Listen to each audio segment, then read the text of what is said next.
হায় হায় cutter master মুস্তাফিজের একই হাল শুরু হলো। ফিক্সিং এর সন্দেহে মালিক গ্রেপ্তার। মুস্তাফিজের এলপিএল এর দলের চুক্তি বাতিল। কেন চুক্তি বাতিল হলো কাটার মাস্টারের, সেটাই এক নজরে জেনে নিন।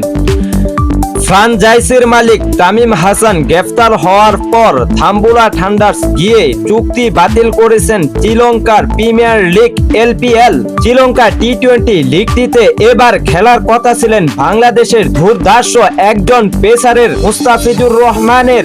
গ্রেফতারের পরে কারাগারে নিয়ে যাওয়া হচ্ছে থাম্বুরা থান্ডার্সের মালিক তামিম হাসানকে। বার্তা সংস্থা এএফপি জানিয়েছে বুধবার দুর্নীতির সন্দেহে তামিমকে গ্রেফতার করে পুলিশ। তিনি বাংলাদেশের বংশোদ্ভূত ব্রিটিশ নাগরিক।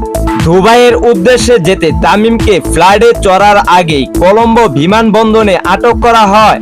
পুলিশ ও অভিবাসন কর্মকর্তারা বার্তা দিয়েছে। এএফপি জানিয়েছে তিনি ম্যাচটির ফিক্সিংয়ে জড়িত বলে সন্দেহ করা হয়েছে।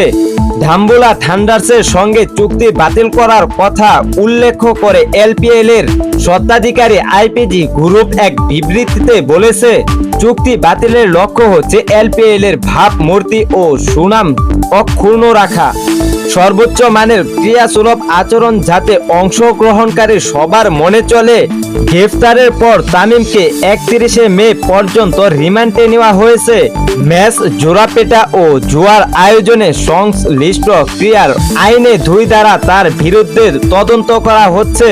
ক্রীড়া ক্ষেত্রে দুর্নীতির অপরাধ সংশ্লিষ্ট পুলিশের বিশেষ একটি বিভাগ তামিমকে গ্রেফতার করে 4 বছর আগে এলপিএল চালু হওয়ার পর এইবারই প্রথম কোনো কর্মকর্তাকে এইভাবে আটক করা হলো।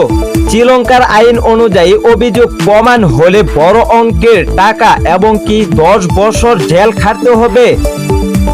News sports 24 hours channel.